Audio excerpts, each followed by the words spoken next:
Gaafa guyyaa 24. Harri guyyaa ayyaana yaadannoo Suraafeel yookiin luboota 24dha. Tokkos guyyaa ayyaana yaadannoo qulqulluu Abuna Taklaa Hayimaanotidha. Tokkos guyyaa ayyaana yaadannoo qulqulleettii Kiristoos Samraadha.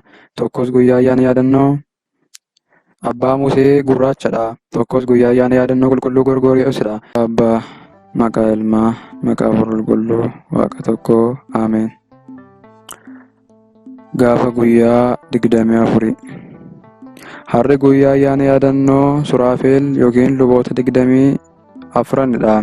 Tokkos guyyaa ayyaana yaadannoo qulqulluu Abuna Taklaa Hayimaanotidha. Tokkos guyyaa ayyaana yaadannoo qulqulleettii Kiristoos Samraadha. Tokkos guyyaa ayyaana yaadannoo Abbaa Musee Gurraachadha. Tokkos guyyaa ayyaana yaadannoo qulqulluu Gorgooriyoosidha.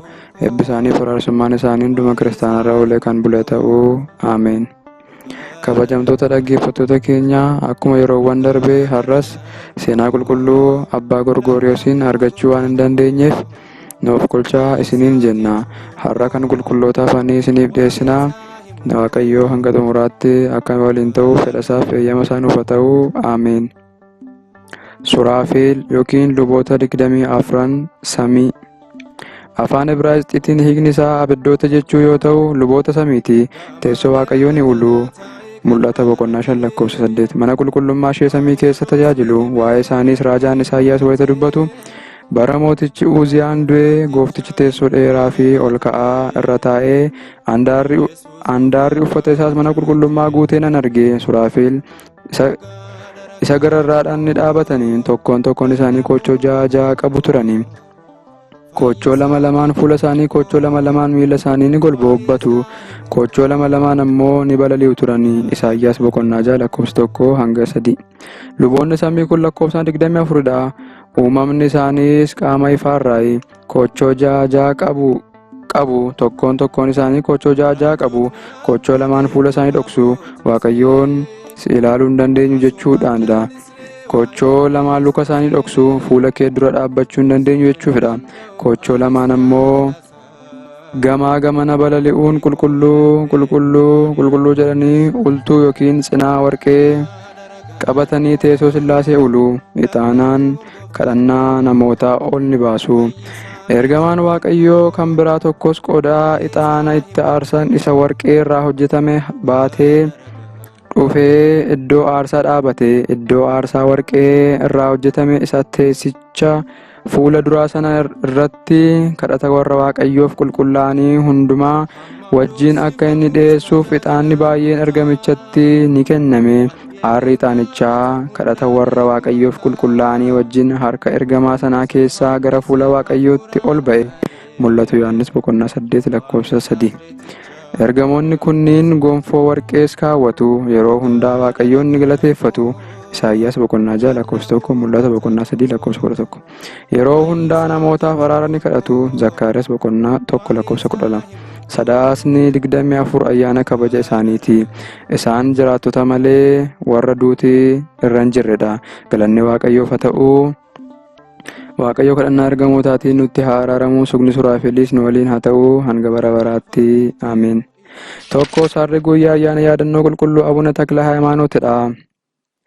Namni raajaa tokko raajaa ta'uu isaatiif simee gatii raajaa ni argata. Namni nama qajeelaa tokko qajeelaa ta'uu isaatiif simes gatii nama qajeelaa sanaa ni argata. jedhu nutis gatii yaadannoo keenyaa ni arganna. Maatiyus boqonnaa 10:42. Qulqulluu Abuna Taklaa Hayimaanot kan dhalatan Shawaa Tsilaalish iddoo Ittisaa Mikaa'el jedhamtutti.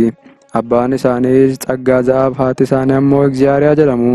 Guyyaan itti dhalatanis muddee 24 bara 1197 dhaloota Kiristoos boodadha. Abbaa fi haati isaanii dhala dhabuun yeroo dheeraaf gaddaa turanii. Keessumattuu haati isaanii Egziyaariyaan mootii lammii jedhamuun booji'amtee abbaa warraa isheen addaan baatee fudhatamtee turte. Bakka fudhatamtettis mootichi ishee fuudhuudhaaf qopheeffatee osoo jiru Waaqayyo ergamaa isaa ergee dinqii adda ta'een gara abbaa warraa ishee Tsaggaabitti deebisee jira. Mootichis ishee bira hin geenye ture. Erga gara abbaa warraa isheetti nagayaan deebitee booda Abuna Taklaa Hayimaanotis dhalachuu danda'aniiru. Raajaan Ermiyaas akkuma dubbate Waaqayyo gadameessa haadha kee keessatti si filadhe akkuma jedhe Abuna Taklaa Hayimaanootiinis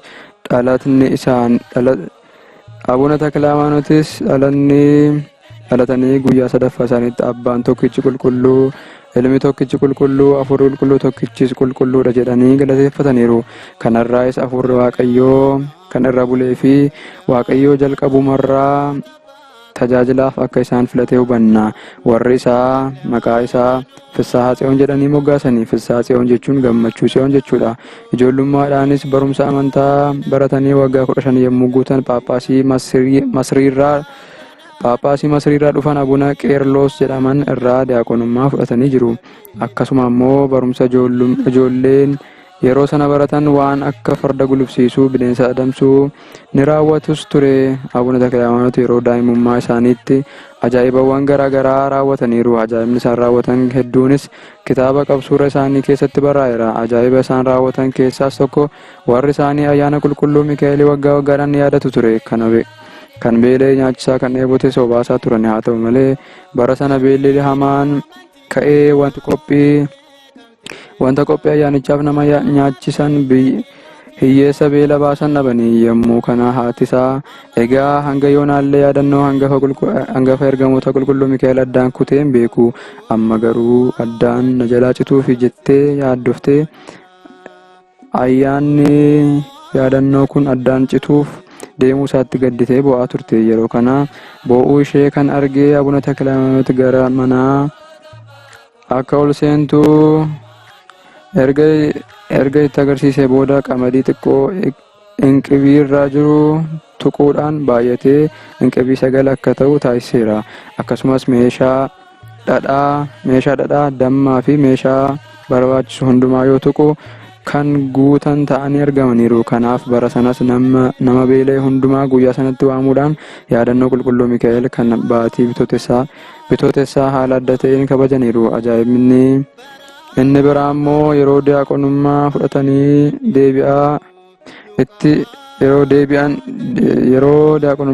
deebi'an itti dhiitee mana namaatti goranii nagaan Waaqayyoo isiniif haa ta'u jedhanii nagaa gaafatanii. Yeroo kana abbaan manichaa maal gochaa as dhufte jedhee jecha arrabsoon deebisee fi fuula isaanii kabale. Abuna Taklaa Hayimaanootis gara gooftaatti yommuu kadhatan qulqulluu Mikaa'el namicha isaan kabale sana irra keessatti qilleensa irratti hidhee reebaa buleera. Booda garuu namtichi sun wanta hojjetetti waan gaabbeef gaabbuu isaa erga arganii booda Abuna Taklaa Hayimaanoot kadhannaa gochuun akka hidhaarraa bu'u taasisaniiru. Guyyaa tokkos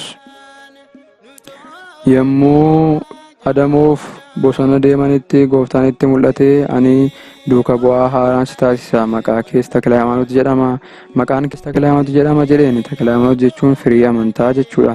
Abuna Taklaa Hayimaanoot yommuu dubbii kana dhaga'us akkuma qabsuura isaa irratti ibsametti, yaa gooftaa fayyisaa koo Yesuus Kiristoos, akka karra samii Yerusaalem anaaf bantuuf anis kunoo karra koo banaatti siif dhiiseera. Dadhabaa kanan ta'e ana si malee kan na jabeessu hin jiru. Kanan kufuuf ka'ee anis naman itti hirkadhu hin qabu. Kanan gaddee ana kanaaf si malee kan na tasgabbeessu hin jiru. Hiyyeessa kanan ta'e anaaf si malee itti hirkatni koo hin jiru jedhee kadhannaa taasisee guyyuma sana gara tajaajilaatti galeera. Biyya Katataa jedhamtuttis kiristaanummaa fudhaa wangeelatti amanaa jedhanii yoo barsiisan uummanni naannichaa lakkii nuti muka itti bulluu qabna kan yoo rakkanne dhukkubsannes itti fayyinu ittiin jedhani. Abuna Taklaa Hayimaanootis deebisanii eegasuu anis isin waliin deemee nan sagadaaf na fuudhaa deemaa jedhee isas fuudhanii deemaniini. Yommuu iddoo mukichi jirutti dhiyaatanis seexanni mukicharraa iyyee uummannis mukichi iyyuu agarraan Abuna Taklaa Hayimaanootiin ati nuuf haaraadha achuma turii jedhaniini. Yommuu kana maqaa Waaqayyootiin mukattiin kaatee akka gara isaanii dhuftu taasisanii seexanichas qulqulluu Mikaa'el akka alangee ibiddaan ari'u taasisaniiru. Yommuu mukichi buqqa'u sanaan muka jalatti namoonni du'an waan turaniif isaan dabalatee namoota 15 kan sana dura du'anii kaase. Kanaanis kitila 8 kan caalu guyyuma sanatti amananii cubamaniiru. Sana boodas gara Daamootti deemanii mootichi mootii lammii ture. Mootichi Abuna Takla-Hayimaanotiin eessaa dhufte jedhee gaafate. Isaanis waaqa harkee namtolchee kee kana balleessuuf kan dhufe jedhaniin. Yeroo kana gaagura keessa godhee gara hallayyaa gadi isaan darbe. Qulqulluu Mikaa'el ergamaan qaqqabee ni oolche. Yeroo 2-3 haala adda addaatiin yaale. Boodarras eeboo harkaa qabuun isaan waraanuuf yommuu darbatu eeboon harkarratti hafte. Dhukkubbiin itti dhaga'amnaan mootichi ni iyye. Luboota waaqa harkeen na fayyisaa jedheen. Isaan garuu mooticha dhukkuba isaa kanarraa fayyisuu hin dandeenye. Abuna Takla-Hayimaanot garuu mooticha ni fayyise. Dursee Mootolomiin kun haadha isaa Egzaariyaa fuudhuu barbaadee kan ishee booji'e yoo ta'u, yommuu ergamaan ishee tasa jalaa butee Mootolomii fuulduraa fudhatu naasuuraan kan ga'e sammuu isaa itti naannoftee waan turteef yeroo tokko tokko ajjeesaa, yeroo tokko tokko ammoo qilleensa irratti mana naa ijaaraa, yeroo tokko tokko immoo lafa jalatti sanyii facaasaa jedhee jechaa waan tureef kana hundumaarraa ni fayyisaniini. Mootolomiinis ni amane. Luboota waaqa harkee sana garuu hundumaa isaanii mootichi ni ajjeese. Abuna Takla-Hayimaanot gara Walloos deemuudhaan Kawaala Gool jedhamtutti waggoota 10 barsiisaniiru. Holqa soofuudhaanis bataskaana ajaa'ibaa ijaaraniiru. Uummata hedduus barsiisaniiru. Gara Walaayittaa fi Salaaleettis tajaajila bal'aa taasisaniiru. Uummata hedduu kan mukaa fi waaqa harkee garaa garaatti bulaa turan gara Waaqayyootti deebisaniiru. Abuna Takla-Hayimaanot gara Hayiq Isxifaanos deemanii harka Yesuus mo'aatti monokkosaniiru. Achi keessas waggoota 10 turaniiru. Yeroo sanatti Hayiq Isxifaanos iddoo barumsaa hafuurawaa guddaan itti kennamu, barumsa amantaa fi ogummaa harkaallee kan itti baratan, barattoota gara 800 kan qabattee akka turte barreeffamoonni ni ibsu. Hayiq irraayis erga ba'anii booda gara Dabra Daamoo deemuudhaan barumsawwan monoksummaa fi ogummaa Abuna Yohaannis biraa barataniiru. Dabra Daamoonis akkasuma yeroo sanatti iddoo monoksoonni hedduun itti walitti qabaman turte. Sana boodas waggoota 5 gadaamota Tigraay keessaa erga naanna'anii booda gara Yerusaalem dhaqanii deebi'aniiru. Achi erga deebi'anis waggoota 10 ol shawaa fi kibba biyyattii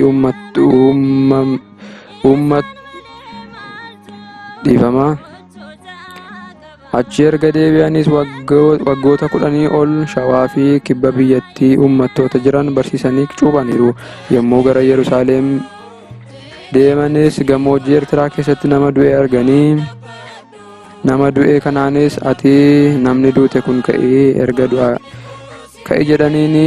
Erga du'aa kaasanii booda maal taatee duute jedhanii yommuu namicha gaafatanitti gara Yerusaalem yommuu deemu dheebuu fi beelli natti hammaateen du'e jedhanii waliin deemanii Yerusaalem salaammatanii deebi'aniiru. Sana boodas akkuma Dabra Daamoo fi Hayiq isaanis barattoota qabatanii dhufanii fi barattoota haarawaa waliin Kawaala Dabra Asbootti galanii barumsa monoksummaa babal'isaniiru. Ogummaa barsiisaa, qonnas qotuudhaan ofiif uummata naannichaa akka gargaaran taasisanii. Dabra Asboottis dhuma irratti kadhannaa guddaa gochuutti ka'anii. Dheerina kadhannaa irraa kan ka'es lukti isaanii irraa cittee luka takkaan waggaa 7 kadhannaa taasisaniiru. Yommuu guyyaan boqonnaa isaanii ga'us monoksoota walitti qabanii ijoollee koo kan monokkose hundi gara jannataa seena jechuu miti. Biyya lafaa kana dhugumaan kan tuffate malee jalqaba Waaqayyoon biratti waan gaarii hojjechuu filadhaa. Kadhannaa fi sooma baayisaa tokkoon keessan wal jaalladhaa. abboommi waaqayyoos jabeessaa eegaa jedhanii abboomanii.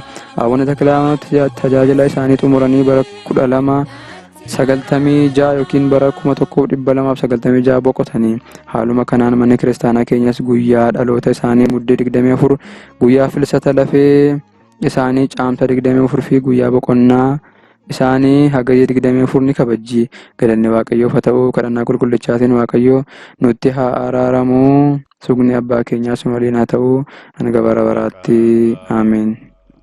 Tokkos harri guyyaa ayyaana yaadannoo qulqulleettii Kiristoos Samraadha. Qulqulleettii Kiristoos Samraan kan dhalatte Bulgaa iddoo Xiixmidir jedhamuttidha. Abbaan ishee Darasaanii jedhama. Haati ammoo Illeenii jedhamti. Erga manatti barachaa guddattee booda waggaa 14tti heerumtee ijoollee 12 horatte. Hora keessattis dhaabbattee waggaa 12 kadhatte. Wanta ajaa'ibaa qulqulleettii Kiristoos Samraan kadhatte keessaa tokko seexanaaf araara kadhachuu ture. Waaqayyoos maal siif raawwadhu jedhee ishee yommuu gaafatetti seexana naaf maarii. Osoo inni maaramee namni wanta hamaa hin hojjetu ture. Namnis cubbuudhaan hin kufu ture jetteeni. Gooftaanis egaa ani maaramuu isaa hin jibbine. Yoo tole siif jedhe dhaqii waami jedhee ergamaa Mikaa'el waliin erge. Karra si'oolii dura dhaqxee akka ba'uuf seexana waamte. Innis lafa irratti kadhannaa isheetiin ari'atamaa waan tureef kanan barbaachatti si dhabee asnaaf dhuftee jedhee qabee gara si'oolitti darbate. Ergamaa qulqulluu Mikaa'el garuu akka isheen si'ool keessaa baatu taasise. Lubbuu hedduunis sababa kanaan akka si'oolidhaa ba'an qabsuurri ishee ni dubbata. Gochi kunis kan raawwate caamsaa 12 ture. Gooftaanis boqonnaa ishee irratti waadaa kenneefii jira. Qulqulleettii Kiristoos Samraa yeroo hunda kadhannaa walirraan cinnee kan taasiftu hanga umurii ishee dhumaattis eeboo duraa duuba isheen dhaabuudhaan waggoota 12 hanga naafti. Waggoota 12 hanga nafti ishee u'uratutti kadhannaa taasifteetti. Sana boodas nafti ishee kan u'urame sun fayyee fi boolla keessaa baatee Gooftaan koola akka ergamaatti biqilcheefii jira. Jireenyi ishee hedduunis kawaala keessatti kan dabarsitedha. Kawaala Dabra Libaanoositti waggaa 7 turteetti. Sana boodas gara kawaala hora Xaanaas deemteetti. Waaqayyo abdii qulqulleettii kanaaf kenne keessaa warra araarsummaa keetiin kadhatee hanga dhaloota 12 siifan ittan araarama jedhee ni jira. Qulqulleettii Kiristoos Samraa gonfoo 10 samiirraa bu'eeraa fi kawaalli ishee kan waggaa 800 lakkoofsis biyya keenya keessa jira.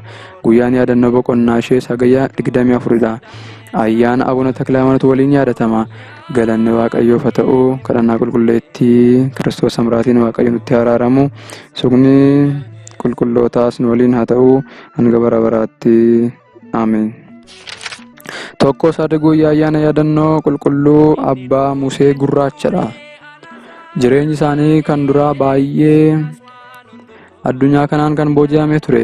Cubbuu baay'ees hojjechaa nama ajjeesaa hataa kana malees nyaataa fi dhugaatii kan baay'isan ture. Warri Abbaa Musees biiftuutti kan bulan turani. Guyyaa tokkos warqee hedduu abboota qabeenyaa irraa walitti qabdee mana kiristaanaaf dubartii kennuu deemtu akka warqee isheef jecha booji'anii dhiifama. Guyyaa tokkos warqee hedduu abboota qabeenyaa irraa walitti qabdee mana kiristaanaaf dubartii kennuu deemtu takka warqee isheef jecha booji'anii hiriyoota isaanii waliin fudhatanii galanii. Isaanis galgala osoo waa'ee bareedina ishee haasa'anii dhageesse, maqaan kee eenyu jetteeni? Innis Museedha jedheeni. Isheenis maqaan kun maqaa eebbifamaadha jettee jalqaba irraa hanga dhumaatti wanta jiru hundumaa seenaa raajota hundaa waa'ee Kiristoosis itti himte. Yommuu kana isaanis waaqummaa raajota waaqummaa aduu qorachuutti ka'ane. Inni garuu osoo biiftuun waaqa taatee maaf gubdee nan ajjeesiin dhiifama. Inni garuu osoo biiftuun waaqa taatee maaf gubdee nan ajjeesiin hangan balleessaa kana hunda hojjedhu maaf callistee kanaaf biiftuun waaqa miti jedhe. Waaqa biiftuu waaqa addeessaa uumte na dubbisi jedhanii yommuu kadhatan sagaleen samiirraa gara kawaala Asqeetis deemi jedhu itti dubbatame. Isaanis akkuma sagaleen Waaqayyoo jedheen gara kawaala Asqeetis jedhamtu sana deemanii. Isaanis yommuu garas deeman osoo meeshaa waraanaa lafa hin godhiin qabatanii waan dhaqaniif monoksoonni achi jiran waan isaan ajjeesuuf dhaqe se'anii baay'ee rifatanii. Isaan garuu hin sodaatinaa ani Waaqayyoon barbaaduun dhufe jedhanii. Achittis barsiisaa Esdroos irraa baratanii monoksee ta'aniiru. Gammoojjii sana keessa bishaan waan hin jirreef monoksootaafis qoraan cabsanii bishaan iddoo fagoodhaa fidanii mana monoksootaa dura teessisaafi turanii. Halkan deemanii waan waraabaniif eenyu waraabee akka achi isaanii kaa'uu hin beekan ture. Seexannis kana argee qoromsa itti cimsuuf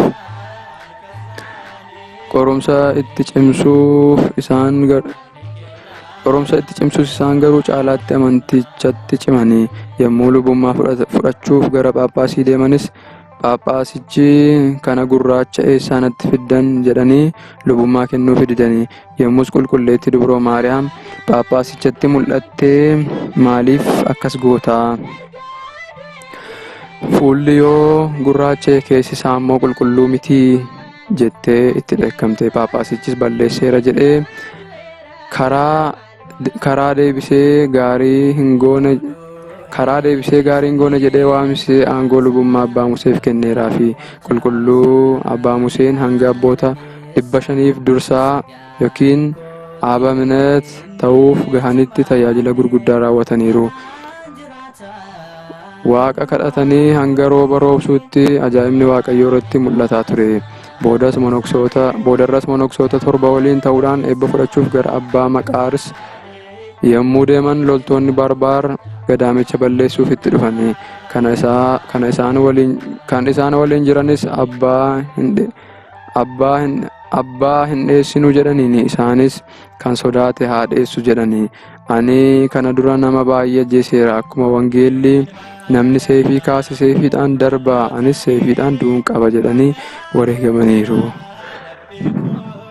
Ayyaanni yaadannoo isaaniis waxabajjii 24dha. Galanni Waaqayyoof haa ta'u. Waaqayyo kadhannaa qulqullicha kanaatiin nutti araaramu. Sogni qulqulluu abbaa Musee nu waliin haa ta'u hanga bara baraatti. Ameen. Galanni Waaqayyoof haadha isaa dubroo Maariyaamiif ulfaata fannoo isaatiif hanga bara baraatti haa ta'u. Ameen. Sifameera cubbuun kee hundumtuu innatti waamtee sin hin daagatu. Ani kaasaan gosaanii jamaa fayyisaa harka isaanii humneessa guddaa waaqni keenya isaarra qabnaa jireenya.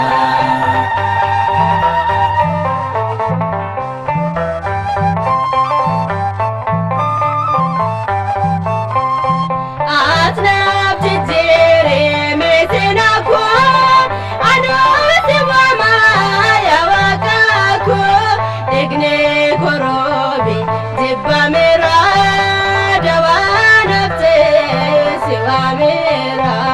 fayyitee jirta ka'ee dhaabbadhu waaqa uumaa kee galateeffadhu.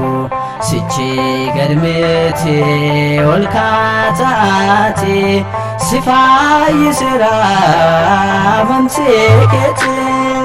Du'aani kaasaan gosaanii jamaa fayyisaa harka isaanii humneessa guddaa waaqni keenya isaarra qabnaa jireenya.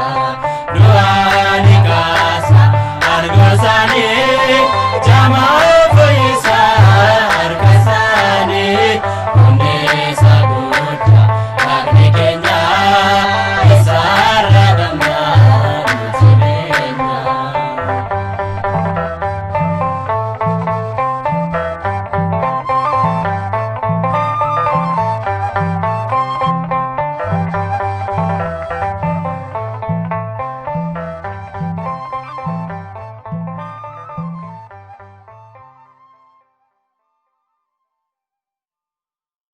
ገብርኤል ማርያምን አበሰራት አበሰራት ወንድ ልጅም ትወልጃለሽ አላት።